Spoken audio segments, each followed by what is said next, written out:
One of the things I've wanted to talk about recently, especially right now, if you're considering studying Japanese or any language or anything using YouTube, there's a couple of things I wish I was sort of told, or I don't know, it's not really talked about as much in the, I guess, language learning space, the greater language learning space, simply because it's a little tricky and it's kind of hard to communicate this idea, but I'm just gonna, try my best to get the ball rolling and sort of start conversations around it.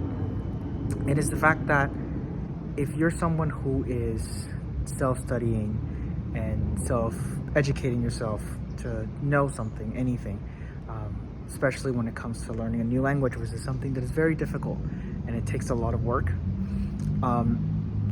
teaching yourself is also, it's like having two jobs.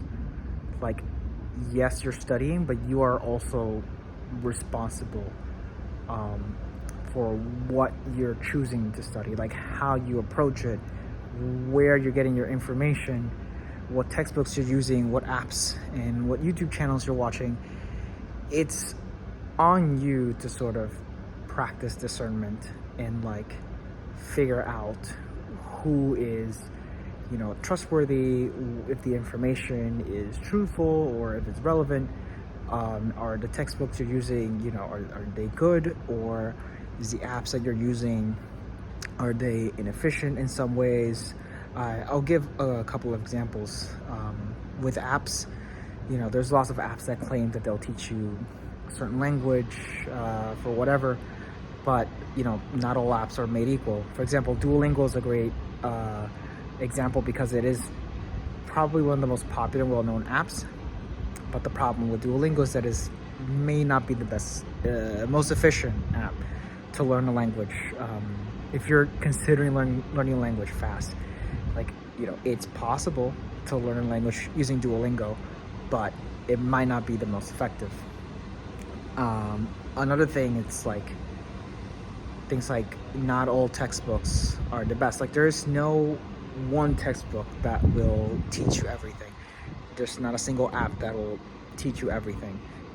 As much as I love Anki, there's limitations on what Anki can do. Mainly that if you're using flashcards, you're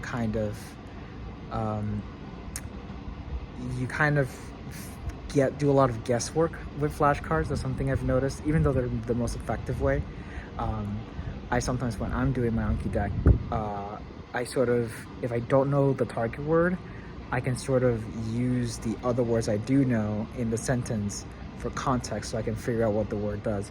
There's like a little bit of cheating, but it helps building that, neural network and stuff. But then you sort of become dependent on that word being in that sentence. So if your target word is used in a different sentence, might be a little tricky to figure it out. So it's stuff like that. There's always limits.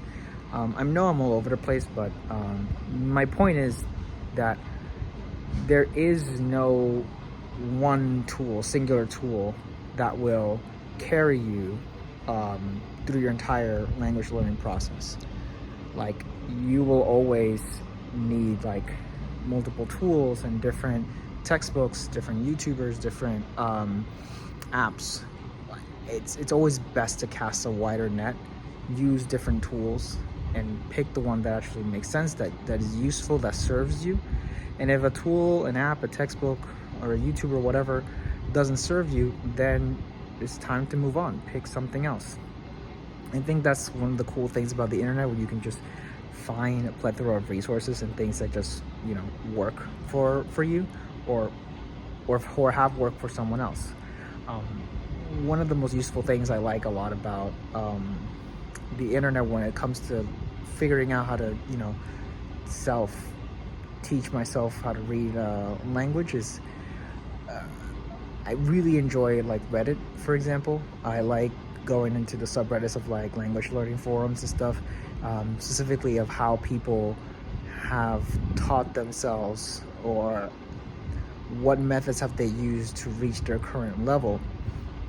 I find it super useful because, you know, you get to learn a lot about things that work for them and things that haven't worked for them, you know, websites or apps that you probably haven't heard of.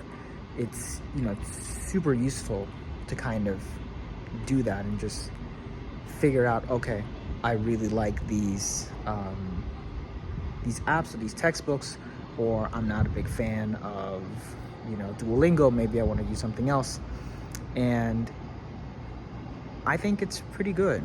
Like, it's always good to sort of expand your horizons and sort of look for different things that kind of make sense to you. The last thing I sort of want to talk about is YouTubers. I love YouTube.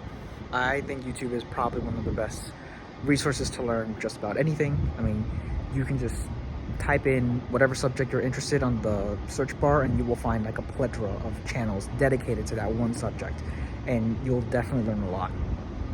However, there is no barrier to entry on YouTube, and anyone could post a video about anything. Like me right now, I can just, you know, say whatever. And there's nothing stopping me from doing that. And there's nothing stopping the other guy from posting whatever they want. So you just have to be careful. You have to use discernment. And by discernment, I mean using your good judgment. Like, if someone is making a extreme claim of, I've learned this language in 3 months, then that is an extraordinary claim that requires extraordinary evidence. And with YouTube, you don't really need to provide evidence. You can just say it, and that's it. And there's always this, like, you know, people selling courses and selling new Discord channels. There is nothing wrong with that. There's nothing wrong with selling a course and, you know, paying for a server. Like, it's the problem is if it comes attached with a promise of, hey, if you join this community, then you'll learn this language in like 3 weeks or 11 weeks or whatever. You know, be very mindful of that, you know, because YouTube is a platform and it's also kind of like a business. YouTubers are trying to make a living. And whenever you see people saying that they learn a language or whatever in X amount of days or X amount of month, it's not because they're not bad people. I don't think it's that. It's just that they're playing the game of YouTube. You know, they're trying to gain the algorithm. They're trying to gain views, and that's just, unfortunately, that's just how it gets done. I mean, it works. It works. As even though they might be fibbing, they might be lying. You know, maybe there's some outliers, right? Because it is possible. Some people have done that, but it's like, for most people, I don't think so. And it's more likely that they're just doing this to gain views and subscribers, because that's just how people make a living. And that's just it. You know, some YouTubers are businesses, and they have to, you know, get the clicks, get the attention somehow, and stuff like that works. Another thing, like, you know, another thing that I hear a lot about in language learning circles is the comprehensible input thing. Wow. It is a good strategy, a good technique. Recently, in a lot of spaces, it's sort of, I don't know, it's like, it's kind of sold as the ultimate technique. It's like it's better than learning with intention. Like what I mean is, like, it's better than learning a language, reading textbooks and doing flashcards and taking a course or something. Like, comprehensible input somehow trumps all of those techniques, and I think that's like a little bit misleading, and it's almost like recommended for beginner language learners to start with comprehensible input, which there's like a kind of a few problems with that, mainly because for comprehensible input to make sense and for you to gain any benefit, you have to know at least a good chunk of what you're listening and reading, right? If you don't understand what is being said, or if you can't comprehend what you're reading, you're not going to gain a lot of benefit from it. It's very difficult to sort of comprehend something from a language. You just have no idea what they're saying. So there is some flaws with that thinking of just listening to something and eventually you'll get it. because you just need to. If you don't have the vocabulary, you're not gonna understand what is being said. I've been hearing a lot that language learners are focusing more on vocabulary. And what's the fastest way to learn vocabulary? Using flashcards. Some people think it's boring, but that's just, if you're looking for efficiency, flashcards are faster. That's just it. They're faster. That doesn't mean that comprehensible input is 100% useless. It is useful. You can learn with comprehensible input. The thing you have to consider, and again, using your powers of discernment, using your critical mind, how much time do you think it takes to learn with only comprehensible input? I bet it's going to take a long time. It will take longer. So if efficiency matters to you, then textbook and intentional learning is going to be more beneficial. You'll get more return on investment, so to speak, to use that term, right? So that is kind of the things that I don't know. I wish YouTubers will be more clear on that, right? That this technique is probably better if you have already an advanced vocabulary. If you know at least, some people recommend to know at least 2,000 words before jumping in with comprehensible input. But it's stuff like that, just watch out for people like that. I'm not saying that everybody in the YouTube space does that. I'm just saying that there's just, anyone can just say anything, claim anything, and pretend to be an expert, when in reality they're just, trying to get clicks, trying to, make a living here. Again, they're not bad, they're not evil. It's just, just things to think about. Don't fall for scams. There's a lot of scams too, right? Some people sell courses that really just don't work, or not that they don't work. It's just, it's information that you can find free online anywhere. That's it. And there's tons of just free resources. There's like Grabber guides that are like completely free and they're awesome. There is apps that are 100% free, like Anki, that you can just fill it up with tons and tons of flashcards that you can use. That has worked. A lot of people, swear they're effective, and they are. Flashcards have been effective. It's not just me. Linguists and people who teach languages also agree that flashcards are useful. While there might be boring, but there are other methods as well.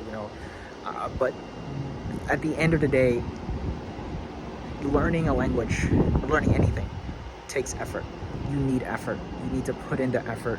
And teaching yourself, you also have to put in the effort of finding good information, of filtering out what type of information isn't necessarily truthful or what is not helpful. I know it's work, but that's why we pay teachers, because teaching is a job, and it's kind of like when you're teaching yourself something, is you're playing the role of the teacher and the student at the same time. So as the teacher, is kind of like your job to make sure that the information you are consuming is as correct as possible, as the best information you can. Because the drawbacks is that you might waste time, or worse, you might waste money.